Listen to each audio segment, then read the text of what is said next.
ಮೇಷರಾಶಿಯವರೇ, ನಿಮ್ಮ ಎದುರು ಒಂದು ಅದೃಶ್ಯ ಶಕ್ತಿ ಇದೆ. ಅದು ನಿಮ್ಮ ಜೀವನದ ಪ್ರತಿಯೊಂದು ನಿರ್ಧಾರವನ್ನು ಅಗಾಧವಾಗಿ ಮಾರ್ಪಡಿಸಲು ಸಿದ್ಧವಾಗಿದೆ. ಈ ಕ್ಷಣದಲ್ಲಿ ನೀವು ತುಂಬಾ ಸಮಯ ಗಮನಿಸದ ಒಂದು ಸೂಚನೆ, ಒಂದು ಆಕಾಶೀಯ ಸಂಕೇತ ನಿಮ್ಮ ಭವಿಷ್ಯತ್ತನ್ನು ನಿರ್ದಿಷ್ಟವಾಗಿ ಪರಿವರ್ತಿಸಲೊಪ್ಪುವ ಹಂತದಲ್ಲಿ ನೆಲೆಸಿದೆ. ಇದು ನಿಜವಾದ ಬದಲಾವಣೆ, ನಿಜವಾದ ಪರಿಣತಿ, ನಿಜವಾದ ಕರ್ಮದ ಪರಿಹಾರ. ನೀವು ಈ ದೊಡ್ಡ ಕ್ಷಣವನ್ನು ಬೇರೆ ಬಿಟ್ಟರೆ ನಿಮ್ಮ ಜೀವನವು ಶಾಶ್ವತವಾಗಿ ಬಿಡುವು. ಆದರೆ ನೀವು ಇದು ಹೇಗೆ ಮೌನವಾಗಿ ನಿಮ್ಮ ಸುಭಾಗ್ಯವನ್ನು ಸ್ಪರ್ಶ ಮಾಡಿದೆ ಎಂದು ಅರ್ಥ ಮಾಡಿಕೊಳ್ಳುವುದು ಅತ್ಯವಶ್ಯಕ.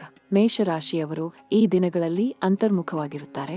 ಆಧ್ಯಾತ್ಮಿಕ ನಿರೂಪಣೆ ವೃದ್ಧಿಗೊಳ್ಳುತ್ತದೆ ಮತ್ತು ನಿಮ್ಮ ಪೂರ್ವಜನ್ಮದ ಕರ್ಮ ಒಂದೇ ಬಾರಿಗೆ ನಿಮ್ಮನ್ನು ಹೊರತಲ್ಲಿಕೆ ಮಾಡುತ್ತದೆ. ಈ ಕ್ಷಣದ ಶಕ್ತಿ ಮಾತ್ರ ನಿಮ್ಮನ್ನು ನಿರ್ದಿಷ್ಟ ಪಥದಲ್ಲಿ ಮುಂದಕ್ಕೆ ಕೊಂಡೊಯ್ಯುತ್ತದೆ. ನಿಮ್ಮ ಜೀವನದ ಈ ಭಾಗದಲ್ಲಿ ನೀವು ಅರ್ಥ ಮಾಡಿಕೊಳ್ಳಬೇಕು ಒಂದು ಕ್ಷುದ್ರ ಸತ್ಯ: ನಿಮ್ಮ ಸುಭಾಗ್ಯವು ಆಕಾಶದಲ್ಲಿ ಆಗ್ರಹವಾಗಿ ನೋಡುತ್ತಿದೆ. ಕೇವಲ ನೋಡುತ್ತಿಲ್ಲ, ನಿರ್ದಿಷ್ಟವಾಗಿ ನಿಮ್ಮನ್ನು ಸ್ಪರ್ಶ ಮಾಡಿ ಈ ನೈಸರ್ಗಿಕ ಪರಿವರ್ತನೆ ಕೈಗೊಳ್ಳುತ್ತಿದೆ. ಮೇಷರಾಶಿಯವರೇ, ನಿಮ್ಮ ಭೌತಿಕ ಜೀವನದೆಲ್ಲ, ನಿಮ್ಮ ನೆರೆಹೊರೆಯ ಸಂಬಂಧವೆಲ್ಲ, ನಿಮ್ಮ ಕೆಲಸದ ಜಗತ್ತೆಲ್ಲ ಈ ಅದೃಶ್ಯ ಹೋರಾಟದ ಭಾಗಿದಾರ. ಆದರೆ ಇದು ಹೋರಾಟವಲ್ಲ, ಇದು ಸಮರ್ಪಣ, ಇದು ಸ್ವೀಕೃತಿ. ಈ ಮೇಲ್ಲೋಕಿಯ ನೈತಿಕತೆ ನಿಮ್ಮನ್ನು ಎಂತಹ ಆತ್ಮನಿರ್ಭರತೆಗೆ ಕೊಂಡೊಯ್ಯುತ್ತಿದೆ ಎಂದು ಅರ್ಥ ಮಾಡಿಕೊಳ್ಳುವುದು ನಿಮ್ಮ ಆತ್ಮ ಮಾರ್ಗದರ್ಶನಕ್ಕೆ ಅವಶ್ಯಕ. ನೀವು ಬಹುಶಃ ಲಕ್ಷ್ಯ ಮಾಡಿಲ್ಲ, ಸೂರ್ಯನು ನಿಮ್ಮ ಆತ್ಮ ಸಂಬಂಧಿ ಗ್ರಹವಾಗಿರುತ್ತಿರುವುದರಿಂದ ಈ ಜೂನ್ ಮಾಸದಲ್ಲಿ ನಿಮ್ಮ ಮನೋರಥವು ಅನ್ಯ ಮಹತ್ವದಿಂದ ರಣಿಸುತ್ತಿದೆ. ಗುರುವಿನ ಶಿಷ್ಟಾಚಾರದಲ್ಲಿ ನಿಮ್ಮ ಆಶೀರ್ವಾದದ ಗ್ರಹ, ನಿರ್ದಿಷ್ಟ ಭಾವನಾತ್ಮಕ ನೈತಿಕತೆ ನಿಮ್ಮನ್ನು ಸ್ಪರ್ಶ ಮಾಡುತ್ತಿದೆ. ಇದು ಬಹುಶಃ ಹಾಸ್ಯಾಸ್ಪದಲಾಗಿಸಬಹುದು, ಆದರೆ ಗುರುವಿನ ಈ ಅಲೌಕಿಕ ಪ್ರಭಾವ ನಿಮ್ಮ ಹೃದಯ ಶುದ್ಧೀಕಾರವನ್ನು ಮಂಥನ ಮಾಡುತ್ತಿದೆ, ನಿಮ್ಮ ವಿಶ್ವಾಸವನ್ನು ವಿಸ್ತೃತ ಮಾಡುತ್ತಿದೆ ಮತ್ತು ನಿಮ್ಮ ಸಾಮರ್ಥ್ಯವನ್ನು ನಿರ್ನಿಮೇಷವಾಗಿ ರೂಪಾಂತರಿಸುತ್ತಿದೆ. ಶನಿಯು ನೈರ್ವ್ಯಕ್ತಿಕವಾಗಿ ನಿಮ್ಮ ಜೀವನದಲ್ಲಿ ಕಾರ್ಯನಿರ್ವಹಣ ಮಾಡುತ್ತಿದೆ. ಶನಿ ಕಠಿಣ ಶಿಕ್ಷಕ ಹೌದು, ಆದರೆ ಶನಿ ನಿಮ್ಮನ್ನು ಪರಿಶುದ್ಧ ಮಾಡುತ್ತಿದೆ. ಪ್ರತಿಯೊಂದು ಪರೀಕ್ಷೆ, ಪ್ರತಿಯೊಂದು ಮಂತ್ರವನ್ನಿಸುವ ಘಟನೆ, ಪ್ರತಿಯೊಂದು ಅಪ್ರತ್ಯಾಶಿತ ಮೋಡಿ, ಇವೆಲ್ಲ ನಿಮ್ಮ ಆತ್ಮನೋವೃತ್ತಿಯನ್ನು ಶುದ್ಧಗೊಳಿಸಲು ಗುರಿಮುಖವಾಗಿದೆ. ಶನಿಯ ಪ್ರಭಾವದಲ್ಲಿ ನಿಮ್ಮ ಅಧ್ಯವಸಾಯವೇ ನಿಮ್ಮ ದೃಢತೆಯ ಮಾಪನ ಹೊಚ್ಚೆಯಾಗುತ್ತದೆ. ನೀವು ಯಾವುದು ಸಹಿಸುತ್ತೀರೋ, ಯಾವುದು ಸ್ವೀಕರಿಸುತ್ತೀರೋ, ಯಾವುದು ಬಿಟ್ಟುಕೊಡುತ್ತೀರೋ, ಇದೆಲ್ಲ ನಿಮ್ಮನ್ನು ಪರಿಪೂರ್ಣವಾದ ವ್ಯಕ್ತಿತ್ವಕ್ಕೆ ರೂಪಾಂತರ ಮಾಡುತ್ತಿದೆ. ಆದರೆ ಸಾಮರ್ಥ್ಯವಂತ ರಾಹು ಮತ್ತು ಮುಂಚೆಯ ನಿರಾಶ ಕೇತು ಅವರು ನಿಮ್ಮ ಸೂಕ್ಷ್ಮ ಪರಿಸರದಲ್ಲಿ ಮೌನವಾಗಿ ಕೆಲಸ ನಿರ್ವಹಣೆ ಮಾಡುತ್ತಿರುವುದು ನೀವು ಗಮನಿಸಿದ್ದೆ. ರಾಹು ನಿಷಿದ್ಧ ಇಚ್ಛೆಯ ನೋಡಣೆ ಮಸ್ತಕ ನಿಮ್ಮನ್ನು ಎನ್ನಿದ ಸ್ವತಃಸಿದ್ಧೆಗಳೆಡೆಗೆ, ಅಜ್ಞಾತ ರಸ್ತೆಗಳೆಡೆಗೆ ಆಹ್ವಾನ ಮಾಡುತ್ತಿದೆ. ಕೇತು ಸ್ವತಃಸುವಿಸುವ ನೋಡಮತ್ತಿನ ಮುಂಚೆ ಯುದ್ಧ ನಿಮ್ಮ ಆತ್ಮನ್ನು ಪೂರ್ವಮುಖೀಕರಣ ವೃತ್ತಿಹೀನ ವಿಕಾರಕ್ಕೆ ನಿಮಿತ್ತ ಪರಿಶೋಧನೆ ಪ್ರಾರ್ಥನೆ ಪಠಿಸುತ್ತಿದೆ. ಇದೇ ಕರ್ಮಿಕ ಉದ್ವೇಲನ ಆ ಬಾಹ್ಯ ನೈಜತೆಗಳನ್ನು ವಿಭಜನೆ ಮಾಡುತ್ತಿದೆ, ಅಳವಡಿಸುತ್ತಿದೆ, ಪರಿಶೋಧನೆ ಮಾಡುತ್ತಿದೆ. ಮೇಷರಾಶಿಯವರೇ, ನಿಮ್ಮ ಜನ್ಮಿತ ಕ್ಷೇತ್ರವನ್ನು ಬಿಲ್ಲಿಸಿದಾಗ ನಾವು ಗಮನ ಮಾಡುತ್ತೋವೆ ಕೆಲವು ಬಿಲ್ ಪ್ರಮಾಣಿತ ನಕ್ಷತ್ರಾಂತರ ಯಾವುದೇ ಅನೌಖ. ಈ ನಕ್ಷತ್ರಗಳು ಕೇವಲ ಆಕಾಶದಲ್ಲಿ ಚಲಿತವಲ್ಲ, ಅವು ನಿಮ್ಮ ಅಪರಿಮಿತ ಅನುಸಾರವನ್ನು ನೆಡುತ್ತಿವೆ. ಗುರುವು ಸ್ಥಿರವಾಗಿ ನಿಮ್ಮ ಭವಿಷ್ಯತ್ತನ್ನು ಆಲಿಂಗನ ಮಾಡುತ್ತಿರುವುದು ನಿಮ್ಮ ಅಂಶ ಕಲ್ಪನೆ ಸೃಷ್ಟಿ ಜಂಪನೆ, ನಿಮ್ಮ ಜ್ಞಾನಭವನ ಹೃದಯಾಭಿಸಾರಣೆ, ನಿಮ್ಮ ಆತ್ಮಮಥನವನ್ನು ಗಾಢವಾಗಿ ಪ್ರಭಾವಿತ ಮಾಡುತ್ತಿದೆ. ದೈವಿಕ ಸಂಪೃಕ್ತತಾ ವಿಭಾಗ. ಪ್ರಿಯ ಮೇಷರಾಶಿಯವರೇ, ಈ ದೊಡ್ಡ ಕ್ಷಣದಲ್ಲಿ ನೀವು ಒಂದು ಪವಿತ್ರ ಸಂಪನ್ನತೆಯ ಭಾಗಿದಾರ.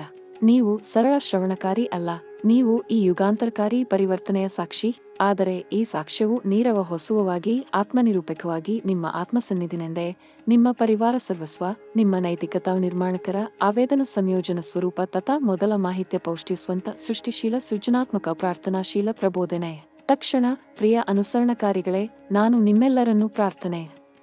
ನೀವು ಈ ಅವಧಿಯಲ್ಲಿ ಮುಖಾಮುಖಿಯಾಗುತ್ತಿರುವ ವಾಸ್ತವ ಸಾಕ್ಷ್ಯವನ್ನು ಪ್ರತಿಕ್ರಿಯೆ ಹೊಂದಿದ್ದು ನಿಮ್ಮ ಮನೋಬಲವನ್ನು ಗಾಢವಾಗಿ ದುರ್ಬಲ ಮಾಡುತ್ತಿದೆ. ಆದರೆ ನಿಮ್ಮೆ ಜಾಣೆವರಿಯಾಗಿದೆ, ನಿಮ್ಮ ಆತ್ಮ ಶಕ್ತಿ ಅಪರಿಮಿತವಾಗಿದೆ. ಆಕಾಶವೇ ಈ ಕಷ್ಟದ ಸುಧಾರಣೆಗೆ ಮಹಾ ಚಿಹ್ನೆಗಳನ್ನು ಕಳುಹಿಸುತ್ತಿದೆ. ಇದೀಗ ನಿಮಗೆ ಅವಶ್ಯಕವಾದುದು ಹೀಗೆ ಕಾರ್ಯನಿರ್ವಹಣೆಯ ನೌಕೆಯನ್ನೇ ಬಂದು ಹಿಡಿಯುವುದು, ಆಧ್ಯಾತ್ಮಿಕ ಪರಿಹಾರ ಮಾರ್ಗ. ಮೇಷರಾಶಿದ ಜನರೇ, ನಿಮ್ಮ ಸಮಸ್ಯೆಗೆ ಸರಿಯಾದ ಮೂಲ ಕಾರಣ ಕುತೂಹಲದ ಸ್ಥಾನದೇ ಮಹೋಚ್ಛ್ವಾಸ ತೆಗೆದುಕೊಂಡ ಸಾರ್ವಭೌಮ ನಿಯಮಾನುವರ್ತನವಾದ್ದೇ.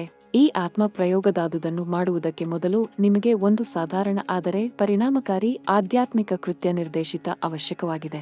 ಪ್ರತಿದಿನ ಬೆಳಿಗ್ಗೆ ನಿಮ್ಮ ಮನೆಯ ಇತರ ಜನರನ್ನು ತಿರಸ್ಕರಿಸಿ ನೀವೇ ಒಂಟಿಯಾಗಿ ಒಂದು ಸ್ಥಳದಲ್ಲಿ ಬಾಗೆ ಹಾಕಿ ಕುಳಿತುಕೊಂಡು ನಿಮ್ಮ ನೆಟ್ಟಚೆದು ನೆಲದ ಮೇಲೆ ಪಾದವನ್ನು ನೇತುತ್ತಾ ನೆಟ್ಟ ಮೇಲೆ ತಲೆಯನ್ನು ಹೊಸ್ತೆ ಎತ್ತಿಕೊಂಡು ನಿಮ್ಮ ಜೀವನ ಪತಿಗೆ ನೋಡಿ ಸಾಕ್ಷಿ ನೀಡಿ.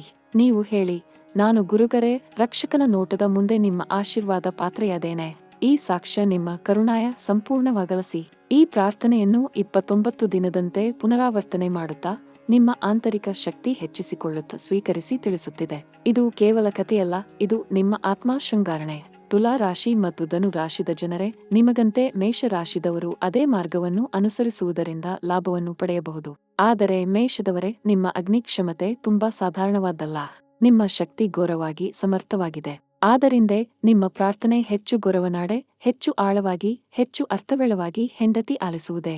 ದೇವರು ಮೇಷದವರ ಪ್ರಾರ್ಥನೆಯನ್ನು ಮತ್ತೆ ಶೂನ್ಯಕ್ಕೆ ನಿವೇಶಿಸುವುದಿಲ್ಲ. ಇದು ನಿಶ್ಚಯದ ಕತೆ.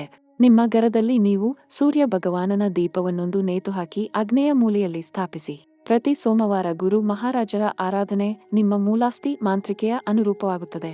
ಆಮೆ ಮಿದಿಸುವುದನ್ನೇ ಕೋಮಳವಾದ ಎಣ್ಣೆ ದೀಪವಿಂದ ಗುರುಗ್ರಹಿದ್ದ ಭಾವನೆಯಿಂದ ಶುದ್ಧಿ ಮಾಡುತ್ತಾ ನಿಮ್ಮ ವ್ಯವಹಾರ ಭರವಸೆಯನ್ನು ಸುಪ್ರತಿಷ್ಠಿತ ಮಾಡಿಕೊಳ್ಳುತ್ತಿದೆ. ಇದು ಸತ್ಯದ ಪಾಠ.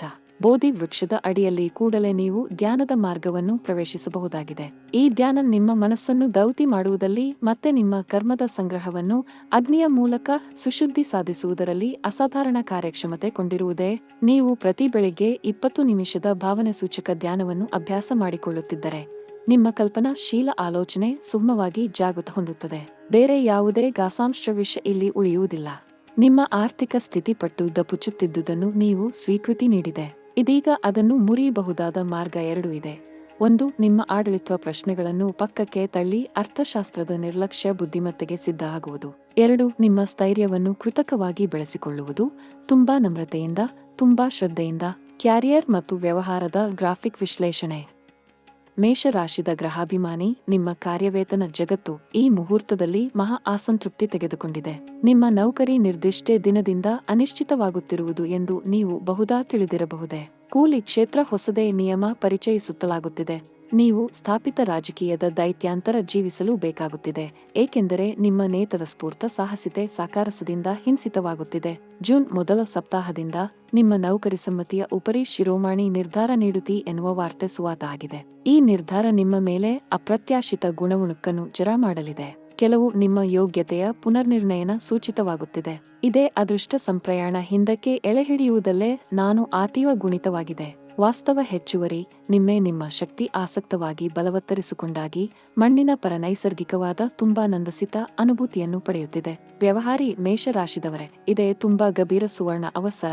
ಜೂನ್ನ ಆರಂಭ ದಿನಗಳು ನಿಮ್ಮ ವ್ಯಾಪಾರ ಆಲೋಚನೆಯನ್ನು ಎದುರುತ್ತಿದೆ. ಅಡ್ಡಿ ಗ್ರಾಹಕರು ಪುನರಾವರ್ತಿತವಾಗುತ್ತಿದ್ದು ಬೇರೆ ಪ್ರೇಮ, ವಿವಾಹ ಮತ್ತು ಸಂಬಂಧದ ಕ್ಷೇತ್ರದಲ್ಲಿ ಮೇಷರಾಶಿಯವರೇ, ಈ ಸಮಯವು ನಿಮ್ಮ ಆಂತರಿಕ ಶಕ್ತಿಗಳನ್ನು ಪುನರುದ್ಧರಿಸಲು ಕಾರಣವಾಗಿದೆ. ಗುರುದೇವರು ನಿಮ್ಮ ಸಂಬಂಧಗಳಿಗೆ ಒಂದು ವಿಶೇಷ ದೃಷ್ಟಿಕೋನ ತರುತ್ತಿದ್ದಾರೆ, ಆದರೆ ಶನಿದೇವರು ಆ ಸಂಬಂಧಗಳನ್ನು ಪರೀಕ್ಷೆಗೆ ಸಿಲ್ಲುತ್ತಿದ್ದಾರೆ. ಇದು ಕೇವಲ ಒಂದು ಅವಧಿಯಲ್ಲ, ಇದು ನಿಮ್ಮ ಪ್ರೇಮ ಮತ್ತು ಜೀವನದ ಆಧಾರಗಳನ್ನು ಮಜಬೂತ ಮಾಡುವ ಸಮಯ. ಇದರಲ್ಲಿ ನೀವು ಅತ್ಯಂತ ಜಾಗರೂಕರಾಗಿರಬೇಕು, ಏಕೆಂದರೆ ಪ್ರತಿಟಿ ಘಟನೆ, ಪ್ರತಿಟಿ ಮಾತು, ಪ್ರತಿಟಿ ಕ್ರಿಯೆಯು ಮಹತ್ವಪೂರ್ಣ. ಇಂದಿನ ಆಕಾಶದಲ್ಲಿ ಚಲಿಸುತ್ತಿರುವ ಅವಾಮಿತ್ರ ಅಥವಾ ಸೌಮಿತ್ರ ಗ್ರಹಗಳು ನಿಮ್ಮ ಪ್ರೇಮ ಜೀವನದಲ್ಲಿ ಕೆಲವು ಅದೃಶ್ಯ ಬದಲಾವಣೆಗಳನ್ನು ನೆಲೆಗೊಳಿಸುತ್ತಿವೆ. ಅಗತ್ಯವಿದೆ ಇದು ಸಮಹುವುದು. ನಿಮ್ಮ ನೆರೆ ಹೋಗಿಯವರಾದರೂ ಯಾರೋ ಒಬ್ಬರು ಮೌನವಾಗಿ ನಿಮ್ಮನ್ನು ಗಮನಿಸುತ್ತಿದ್ದಾರೆ, ಅಥವಾ ನಿಮ್ಮ ಪ್ರೇಮ ಪಾತ್ರವು ಒಂದು ಅಲಿವಾದ ಚಿಂತನೆಯಲ್ಲಿ ಹೂಸಿದ್ದಾರೆ. ಇದು ಹೆಚ್ಚಿನ ಸಾಧ್ಯತೆ. ಸಂಬಂಧದಲ್ಲಿ ಸುಳಿತ ಶಬ್ದಗಳು, ಅವಿಶ್ವಾಸ ಅಥವಾ ದೂರದ ಭಾವನೆಗಳು ನಿಮ್ಮನ್ನು ಭಾರಿ ಕ್ಷಣಗಳಿಗೆ ಕರೆದೊಯ್ಯಬಹುದೇ. ಆದರೆ ಪ್ರತ್ಯೇಕ ಮೇಷರಾಶಿಯವರು ನಿಮಗೆ ಇದನ್ನು ಬಲವಾಗಿ ಅರ್ಥ ಮಾಡಬೇಕು. ಈ ಪರೀಕ್ಷೆಯು ಪ್ರಕೃತಿಯ ಚುಪ್ಪ ಲೆಕ್ಕ. ಇದು ನಿಮ್ಮನ್ನು ಮುರಿಯಲು ಬಂದಿಲ್ಲ, ಇದು ನಿಮ್ಮನ್ನು ಸುಶೋಭಿತಗೊಳಿಸಲು ಬಂದಿದೆ. ಎಂದರೆ ಈ ಸಮಯದಲ್ಲಿ ನೀವು ನಿಮ್ಮ ಪ್ರೇಮಿಸುವ ವ್ಯಕ್ತಿಯ ಬಗ್ಗೆ ವಿಷ್ಟನೆ ಹೊಡೆಯಬೇಕು. ಸಾದೃಶ್ಯವಾಗಿ ಚಿಂತನೆ ಮಾಡುವಂತೆ ಒಂದು ವೃತ್ತಿಮಾನದ ದೃಷ್ಟಿಕೋನವನ್ನು ಬಳಸಿ. ಬೇರೆ ಕೇವಲ ವಾದಿಸಿ, ಮೂರಕವಾಗಿ ಆಲೋಚಿಸಿ, ಅಶ್ರು ಸುರಿಸುವ ಮೂಲಕ ಸಮಾಧಾನ ಹುಡುಕಿ. ಅನೇಕ ಮೇಷರಾಶಿಯವರ ಸಂಬಂಧದಲ್ಲಿ ಈ 6ನೇ ಪತ್ರಿಕೆ ಮೊಟಿ ವರ್ತಮಾನ, ಹೊಸ ವಿವಾಹ ಮಂಗಳ, ಹೊಸ ಪ್ರೇಮದ ಪಂಕ್ತಿ, ಇಮಾಮ ಪರಿಚಯ ಅಥವಾ ಯೋಜನಾಬದ್ಧ ವಿವಾಹದ ಸಂಪರ್ಕ ಹೊಸ ಪ್ರವಾಹಿತವಾಗುತ್ತದೆ. ವೈರುಗ, ಹಿರಿಕೆ, ಸುಖನ್ಯತೆ ಮತ್ತು ದೃಢತೆ ಪರಿಮಾರ್ಜಿತವಾಗುತ್ತವೆ. ವಿವಾಹಿತರು, ನಿಮಗೆ ಪ್ರತ್ಯೇಕವಾಗಿ ಹೇಳುತ್ತಿದ್ದೇನೆ, ಈ ಸಮಯದಲ್ಲಿ ಮಾರ್ಜನದ ಮುಖವನ್ನು ಮೇಲುಮುಖವಾಗಿ ನೋಡಬೇಕು. ನಿಮ್ಮ ಮನೆಯ ವ್ಯಕ್ತಿ ಕೆಲವು ಪ್ರೇರಣೆ, ಕೆಲವು ದೂರತೆ ಪ್ರದರ್ಶಿಸುತ್ತಿರಬಹುದು. ಇದು ಭಯಾನಕವಲ್ಲ, ಇದು ಸಮ್ಮತಿಕೋಶ ಮಿಶ್ರ. ಆದರೆ 6ನೇ ಅವಧಿಯಲ್ಲಿ ಈ ಆಂತರಿಕ ಗೌಡೈಕ ನಿರ್ಮೂಲನೆಗಳು ಭಾಗ್ಯವಶಾತ್ ಪ್ರಕಟಿತವಾಗುವುದು, ಉದ್ಘಾಟನೆಯಾಗುವುದು. ಆದುದರಿಂದ ಹಿಮ್ಮತ್ತು ಹತರನಿಂದ ರಕ್ಷಾ ಪಡೆಯುವುದರ ಬದಲಾಗಿ ಈ ಹೇಟ್ರುಗಳನ್ನು ಗ್ರಹಿಸಿ ಸಾರಾಂಶ ತೆಗೆದುಕೊಂಡು ನಿವೃತ್ತಿಸಿ ನಿಮ್ಮ ವಿವಾಹವು ಹೊಸ ಮೂಲ ನಿರ್ದೇಶನದಲ್ಲಿ ಹೋಗುತ್ತದೆ. ಈ 6ನೇ ದಿನಗಳು ಪಕ್ಷಕ್ಕೆ 6ನೇ ಸಿಹಿ ಸಮಯದಲ್ಲಿ ನಿಮ್ಮ ವಿವಾಹಿತ ಜೀವನದ ಪ್ರತಿಟಿ ನೈಶ್ವಹವ್ಯಾಲು ಚಿಂಕರೆದೆ ಹಾದುಹೋದೆ ತರುವ ಸೂಚನೆ. ಇದು ಈ 6ನೇ ಸಾಜನೆ ವನಸ್ಪತಿಗುಣೆಂದು ಧರಿಸುವುದು ಬೀಜ. ಹೆಣ್ಣು ಮೇಷರಾಶಿಯವರು ಒಬ್ಬರು ಗರ್ಭಿಣಿಯಾಗುವ ಸಾಧ್ಯತೆ ಗುಡುಪಾಯ. ಇದು ವಾಸ್ತವವಿರಬಹುದು. ಇದು ಮಾತ್ರವಾಗಿ ಆತ್ಮ ಪ್ರಮಾಣ ಪರಿಸ್ಥಿತಿ ಶಿಶುಸ್ಥಾನೆಯಿಂದ ಆಗಿ ನೇನುಗೊಳಿಸುವ ಉಯೋತಂತ್ರ ನಾಡೋಗಿಕ ಮರ್ಮದಾಗಿದೆ. ಮೇಷರಾಶಿಯವರೇ, ಸಂತೋಷ ಸಮರ್ಥವು ತೆರಿಮೆಭೂತ ಮುಂದುವರೆಯುತ್ತದೆ. ಬಾಲಋಷಿ ಅಥವಾ ಪೋತಮಿತ್ರ ಬೋಹದೆ ನಿಮ್ಮ ಪೋತ ಸುಸಂಬದ್ಧತೆ ತಟಸ್ಥದಲ್ಲಿ ಎಚ್ಚರಿಕೆ ಬೆರಕೆ ಉತ್ಸಾಹವನ್ನು ಜೋಪವಾಗಿ ಹೋದೆ ಪರೋಕ್ಷ ಹೇಳುವುದನ್ನು ನಡೆಸಲಿರುವುದಲ್ಲಿ ನೆಟ್ಟುರಿ ಪಾದುಲೆ ಮರ್ಗಂತು ಪರೋಕ್ಷಗಳು. ಇದೇ ಸಮಯದಲ್ಲಿ 6ನೇ ದಿನಗಳಲ್ಲಿ ಮೈಥುನ ರಾಶಿ ಅಥವಾ ಲೋಹಿತ ಕನ್ಯಾ ರಾಶಿ ತೊರೆಯುವವರಿಂದ ಮಾಡೆ ಕೋನಕಣಿ ಪೋತ ವ್ಯಕ್ತಿಗಳಿಂದ ಬಹುಸಂಖ್ಯೆ ನೋಂದನ ವಿಶೇಷವಿಲ್ಲದ ಸಂವಾದ ಪ್ರಿಯಗುಣ ಆಂದೋಲನ ಕಷ್ಟದಾಯಕ ಆಸೆಗಳು ಬರುವುದು ನೈಸರ್ಗಿಕ. ಆದರೆ ನೆನೆ ನೀವು ಈ ಆಗಮಾನೋನ್ನವಧಿಯಾದು ಜ್ಯೋತಿಷ್ಯೋನಿಂದ ನೋಂದನ ಹೊಡೆಣಿ ಚಟ್ರಾಯಿಚ ವರ್ತಮಾನ ವೆಚ್ಚ ಪಕ್ಕಾಯಿ ಹೇನಾದ ಕುರಲೆ ಸುಗೇಪು ಜೀವೋಚ್ಚಿತು ಸೈಸ. ಸಾಮಾನ್ಯತಃ ಇದು ಸಾಂಪ್ರದಾಯಿಕ ಮೂಲವಾದಿ ನಾಡೋಗಿಕ ಮರ್ಮ. ಪ್ರೇಮವು ಗಾನಲೀನ ಸಜ್ಜನೆ ಮೇಷರಾಶಿಗೆ ಒದ್ದೆ ನೇಸಮಾನವು. ಆದರೆ ಇದು ಅದು ಕೆಪೆ ಸಾದಿದ್ದ ಸುದೀರ್ಘ ಮಾರ್ಗ. ಪರಿಮಾರ್ಜನೆ, ಪುನರಾವಿಷ್ಕಾರ, ಸಂಗ್ರಹ, ನೃತ್ಯ ಇದೆಲ್ಲ ನಿಮ್ಮ ಮೌಷಣದೊಳು. ಸ್ವಾಸ್ಥ್ಯ, ಶಿಕ್ಷೆ, ಭ್ರಮಣ ಮತ್ತು ಸುಸಂಬಂಧ ಈ ದೂಪಿನಲ್ಲಿ ಮೇಷರಾಶಿಯವರು ತುಂಬಾ ತೀಕ್ಷ್ಣವಾಗಿರುತ್ತಾರೆ. 6ನೇ ದಿನಗಳು ವಾರ ಮತ್ತು ಸಿಹಿಗಳಲ್ಲಿ ನಿಮ್ಮ ಶರೀರ ಮೇಲೆ ತುಂಬಾ ಹೊರೆ ಬಿದ್ದಾಗ ಕಾಣಬಹುದೇ. ಶನಿದೇವರ ಪ್ರಭಾವ, ರಾಹುವಿನ ಬೆಳವಣಿಗೆ, ಕೇತುವಿನ ಮಾಳೆ ಇದರಲ್ಲೂ ನಿಮ್ಮ ನರಪ್ರಣಾಳಿಯಿಂದ, ಸ್ನಾಯು ಪ್ರದೇಶದಿಂದ, ಕಂಕಾಲಿನ ಅಂಗೀಕಾರಿಕೆಗಳಿಂದ ನೇಣು ತಾಯಿಸುವುದರ ಸಾಧ್ಯತೆ ಬಹುಗುಣಿತ. ಬೇರೆ ಸಾಮಾನ್ಯವಾಗಿ ತಲೆನೋವು, ದೊಗಡೆ ಸುರುಕೆ, ಪೂರಸ್ಥಾನೆ ನೋವು, ಸ್ನಾಯು ಟಿಲೆಂಚ್ ತಂದು ಹೋಸಾಗ ಕೆಲವು ಮೆಲಿಲೋಮ ಇದೆಲ್ಲ ಆಕಾಶದ ಸುಪ್ತ ಸುಖಿಸುಪೆಟೆ ತರುವಾದಾನ.